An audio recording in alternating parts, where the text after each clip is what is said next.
അമേരിക്കയ്ക്ക് ഇറാഖിനെ പേടിയാണ്. അതിന് കുവൈറ്റിൽ ഇറാനെതിരെ ആക്രമണം നടത്താനുള്ള യുദ്ധ സംവിധാന കാര്യങ്ങൾ ഒരുക്കുന്നു എന്ന തരത്തിലുള്ള റിപ്പോർട്ട് ഇപ്പോൾ പുറത്തു വരുന്നു. കാര്യം പറയുന്നത്, കടലാക്രമണവുമായിട്ട് ബന്ധപ്പെട്ട് വേണ്ട വിധം വിജയിപ്പിച്ചെടുക്കാൻ വേണ്ടി സാധിക്കുകയില്ല എന്ന് ഏറെക്കുറെ അമേരിക്കയ്ക്ക് തന്നെ ബോധ്യമായിരിക്കുകയാണ്. അവിടെ കടലിലുള്ള കപ്പലിന് നേരെ ഏതെങ്കിലും തരത്തിലുള്ള കൈവിട്ട കളി ഇറാൻ നടത്തുകയാണെങ്കിൽ ഒരു കപ്പൽ പോലും ഉയർന്നു പൊന്താൻ പറ്റാത്ത വിധമുള്ള സാഹചര്യങ്ങൾ സൃഷ്ടിക്കപ്പെടും. പൂർണ്ണമായിരിക്കുന്ന സുരക്ഷിതത്വം കപ്പലിന് ഏർപ്പെടുത്തുക എന്നുള്ളത് നിലവിൽ സാഹചര്യത്തെ വലിയ പ്രയാസമാണ്. ഡ്രോൺ നിരീക്ഷണങ്ങളൊക്കെ പരസ്പരം അങ്ങോട്ടും ഇങ്ങോട്ടുമൊക്കെ ഈ മേഖല കേന്ദ്രീകരിച്ചുകൊണ്ട്, അതായത് അറേബ്യൻ കടൽ കേന്ദ്രീകരിച്ചുകൊണ്ട് ഇപ്പോൾ നടക്കുന്നുണ്ട്. അതിൽ ഒരു ഡ്രോണിനെ കാണാതായിട്ടുണ്ട് എന്ന് അമേരിക്ക സ്ഥിരീകരിച്ചു, ഒരു ഡ്രോണിനെ കാണാതായിട്ടുണ്ട് എന്നുള്ളത് ഇറാനും സ്ഥിരീകരിച്ചു. പരസ്പരം വെടിവെച്ച് വീഴ്ത്തി എന്നുള്ള റിപ്പോർട്ടൊക്കെയാണ് ഇപ്പോൾ പുറത്തു വരുന്നത്. അപ്പോൾ കുവൈറ്റിൽ ഇപ്പോൾ ഒരു സജീവത അമേരിക്ക ഉണ്ടാക്കിയിരിക്കുകയാണ്. അതിൽ അവരുടെ ആരിഫ്ജാൻ ക്യാമ്പ് എന്ന് പറയുന്ന അമേരിക്കയുടെ ക്യാമ്പ്, അതോടൊപ്പം തന്നെ മറ്റൊരു ക്യാമ്പ് അയക്കുന്ന അലി അൽ സലാം എയർബേസ് എന്ന് പറയുന്ന ഈ മേഖല രണ്ടും കേന്ദ്രീകരിച്ചുകൊണ്ടാണ് വൻതോതിൽ ആയുധപ്പടയും അതേപോലെ തന്നെ സൈനികരെയും വലിയ രീതിയിൽ പ്രവഹിക്കുന്ന രീതിയിലുള്ള സ്ഥിതികൾ കാണാൻ വേണ്ടി സാധിക്കുന്നു എന്ന തരത്തിലുള്ള റിപ്പോർട്ട് ഇപ്പോൾ പുറത്തു വരികയാണ്. അമേരിക്കയുടെ സെൻട്രൽ കമാൻഡിൻ്റെ കീഴിലാണ് ഈ പറയപ്പെട്ട 2 സൈനിക ക്യാമ്പ് പ്രവർത്തിക്കുന്നത്. കുവൈറ്റ് യുദ്ധത്തോടനുബന്ധിച്ച് അമേരിക്കയുടെ കൈവശത്തിലേക്ക് വന്നിരിക്കുന്ന പ്രദേശമാണ്. ഏകദേശം 100 കിലോമീറ്ററോളം ചുറ്റളവെങ്കിലും ഈ 2 ക്യാമ്പ് കേന്ദ്രീകരിച്ചുകൊണ്ട് ഉണ്ട് എന്ന് പറയുന്നു. പൂർണ്ണമായിരിക്കുന്ന നിയന്ത്രണം ഈ പ്രദേശത്ത് അമേരിക്കയുടേതാണ്. അപ്പോൾ അവിടേക്ക് വരുന്ന വിമാനത്തെക്കുറിച്ചോ പോകുന്ന വിമാനത്തെക്കുറിച്ചോ യാതൊരു അന്വേഷണവും കുവൈത്ത് നടത്താൻ വേണ്ടി സാധിക്കുകയില്ല. ആ രീതിയിലാണ് അതിൻ്റെ കരാർ പത്രം എന്നൊക്കെ പറയുന്നു. പരിശീലനം ആരംഭിച്ചിരിക്കുന്നു എന്ന തരത്തിലുള്ള റിപ്പോർട്ട് അവിടെയുള്ള പല പത്രങ്ങൾ, അറേബ്യൻ പത്രങ്ങൾ തന്നെ റിപ്പോർട്ട് ചെയ്യുന്നു. ട്രൂപ്പ് റൊട്ടേഷനും നിരീക്ഷണവുമായിട്ട് ബന്ധപ്പെട്ട കാര്യങ്ങളും ഖത്തറിൽ നിന്നും UAE നിന്നും പിന്തിരിഞ്ഞ് വന്ന, അതായത് അവിടെ നിന്ന് മാറി വന്നിരിക്കുന്ന സൈനികർ ഇവിടെയാണ് ക്യാമ്പ് അടിച്ചുകൊണ്ട് പ്രവർത്തിക്കുന്നത്.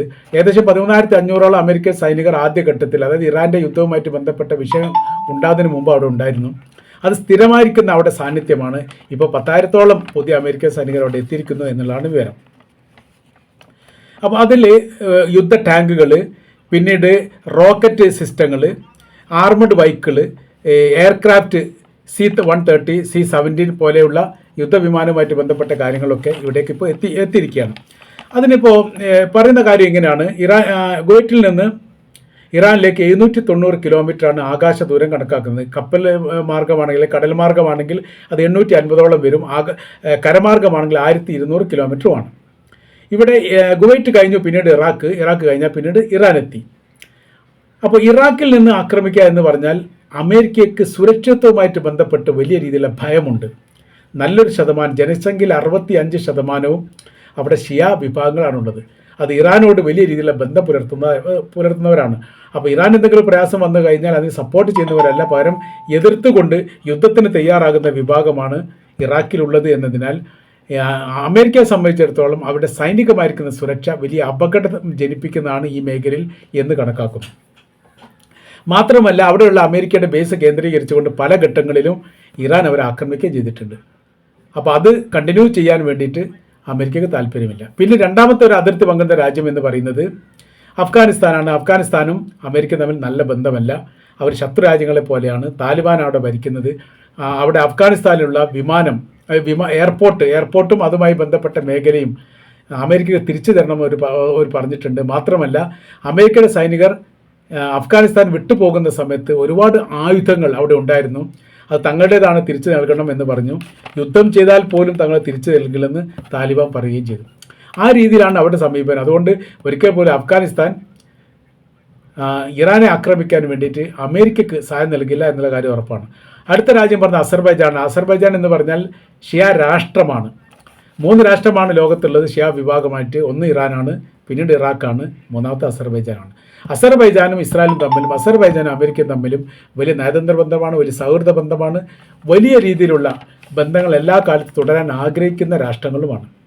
എന്നാൽ ഇറാൻ ആക്രമിക്കുക എന്ന് പറഞ്ഞാൽ അതിർത്തി പങ്കിടുന്ന രാജ്യം എന്ന നിലക്ക് ഇറാൻ്റെ തിരിച്ചടി തങ്ങളുടെ നേരെ ഉണ്ടാവും.